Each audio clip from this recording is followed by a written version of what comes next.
Hi అండి, welcome back to my channel Maruti talks and classes. అందరికీ నమస్కారం అండి. ఈ రోజు మన టాపిక్ ఏంటవుతుంది, ఈ వీక్ అంతా పిల్లల భయానికి టాటా బై బై ఎలా చెప్పాలి, వాళ్ళ భయాన్ని ఎలా తగ్గిస్తూ రావాలి అన్నది మాట్లాడుకుంటున్నాం కదా. ఇవాళ అయితే ఎపిసోడ్ 4 నిన్నే చెప్పాను, నిన్న వీడియోలోనే. ఇవాళ ఏం చెప్తాను అని అంటే, పిల్లలకి ఎక్కువగా భయపడేది దేనికి, హాస్టల్లో ఉండడానికి చాలా మంది పిల్లలు భయపడుతూ ఉంటారు. మరి ఆ భయాన్ని ఎలా తగ్గించుకోవాలి, హాస్టల్లో భయపడడానికి గల కారణాలు ఏంటి ఇప్పుడు తెలుసుకుందాము. సాధారణంగా పిల్లలు హాస్టల్లో ఉండడానికి భయపడుతూ ఉంటారు. అంటే అక్కడ వాతావరణాన్ని ఊహించుకొని కొంచెం ఇబ్బంది పడడం అయితే సహజం అండి. ఇది ఏ పిల్లలైనా కొత్తలో ఇలాగే ఉంటుంది. హాస్టల్కి వెళ్ళాలంటే భయపడతారు. అమ్మో వద్దు, నేను హాస్టల్లో ఉండండి, చాలా మారం చేస్తారు, భయపడిపోతారు. అక్కడ వాతావరణాన్ని ఊహించుకొని ముందుగా భయపడతారు అనమాట. ఇంకా దీంతో తల్లిదండ్రులు ఏం చేస్తారు, ఇంకా చేసేది ఏమీ లేదు కాబట్టి బంధువుల ఇళ్ళలో కానీ తెలిసిన వాళ్ళ ఇళ్ళలో కానీ ఉంచడానికి ప్రయత్నిస్తూ ఉంటారు అనమాట.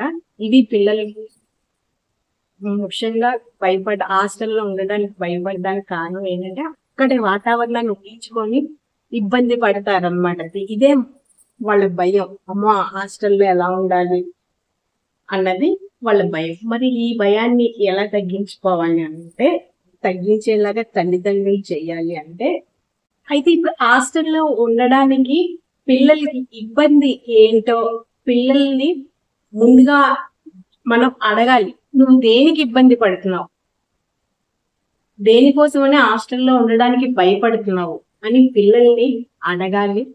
ముందుగా తల్లిదండ్రులు చేయాల్సింది అదనమాట. తర్వాత హాస్టల్లో ఉండాల్సిన అవసరము, చదువు ప్రాధాన్యత గురించి తల్లిదండ్రులు పిల్లలకి వివరించాలన్నమాట. ఇవన్నీ చెప్పినా కూడా పిల్లలు ఇంకా హాస్టల్లో ఉండడానికి భయపడుతున్నారంటే, వాళ్ళకి అవసరమైన సిబిటి చికిత్స అన్నది ఇవ్వాల్సి ఉంటుందన్నమాట. ఇలా చేస్తే పిల్లలకి హాస్టల్కి వెళ్ళాలనే భయం తగ్గుతుంది క్రమక్రమంగాను. ఇంకోటి, పిల్లలు ఎక్కువగా భయపడేది ఏంటి అంటే, తల్లిదండ్రులు ఏదైనా ఊరు వెళ్ళారనుకోండి, ఇంట్లో ఒంటరిగా ఉండడానికి భయపడుతూ ఉంటారనమాట. అలాంటప్పుడు తల్లిదండ్రులు ఏం చేస్తారు, వాళ్ళకి తెలిసిన వాళ్ళను, పక్కింటి వాళ్ళను, చుట్టాలను సాయం అంటే తోడుగా ఉంచి వాళ్ళు ఊరు వెళ్లాల్సి వస్తుంది. పిల్లల్లో ఈ భయం కూడా ఉంటుంది.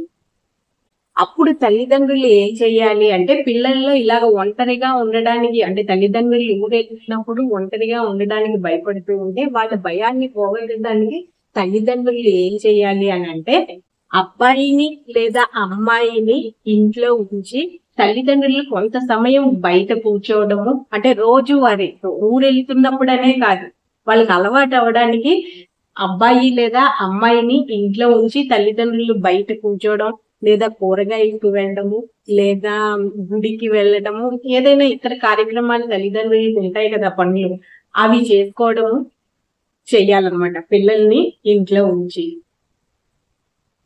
అంటే ఒంటరిగా ఉంచి తల్లిదండ్రులు వాళ్ళ కార్యక్రమాలు వాళ్ళ పనులు చేసుకోవడం చేయాలి. అలా చేసినప్పుడు పిల్లలకి ఒంటరిగా ఉండటం అన్నది, భయం అన్నది తగ్గుతుంది అనమాట. ఇలా చేయడం వల్ల అంటే అలవాటు అవుతుంది ఒంటరిగా ఉండటం.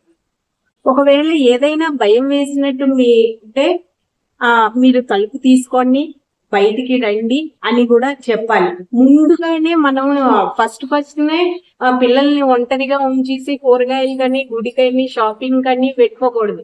ముందుగా కొన్ని రోజులు, అంటే డే బై డే ఫస్ట్ లో ఏం చేయాలి, మీరు పిల్లల్ని ఇంట్లో ఉంచి బయట కూర్చోడము, పక్కింటికి వెళ్ళడము, వాళ్ళు ఒకవేళ భయపడి మిమ్మల్ని పిలిచినా వచ్చేటట్టు చూడాలి. అలా కొన్నాళ్ళు చేసిన తర్వాత అప్పుడు మీరు బయటికి వెళ్ళడం చేయాలి. ఒకవేళ వాళ్ళకి ఇంకా భయం, అంటే వాళ్ళకి భయం వేస్తే, ఒకవేళ మీరు దూరంగా ఉన్నప్పుడు వాళ్ళకి భయం వేస్తే వాళ్ళు తలుపు తీసుకొని బయటికి వచ్చేలాగా చేయాలన్నమాట. బయటికి వచ్చేలాగా, నీకు భయం గాని వేసిందనుకో, నువ్వు తలుపు తీసుకొని బయటికి వచ్చి అని చెప్పాలి. ఈ విధంగా చేస్తే పిల్లలు ఒంటరిగా ఉండడానికి భయపడడం అన్నది తగ్గుతుంది అనమాట. ఈ రోజు ఎపిసోడ్ లో అయితే నేను ఆ హాస్టల్ కి వెళ్ళడానికి భయము, దాన్ని ఎలా నివారించవచ్చు అని చెప్పాను. అలాగే ఇంట్లో ఒంటరిగా ఉండడానికి గల భయంకి గల కారణాలు, దాన్ని ఎలా అధిగమించవచ్చు అని కూడా ఈ రోజు ఎపిసోడ్ లో చెప్పానండి. ఈ ఎపిసోడ్స్ తోనే అంటే ఈ 4 ఎపిసోడ్ తోని పిల్లల భయానికి టాటా బై బై గురించిన అంశం అయితే అయిపోయింది. ఈ వీడియో కానీ మీకు నచ్చితే ప్లీజ్ లైక్ చేయండి, మా ఛానల్ సబ్స్క్రైబ్ చేసుకోండి. రేపు అంటే నెక్స్ట్ వీడియోలో మరో మంచి విషయంతో మీ ముందు ఉంటాను.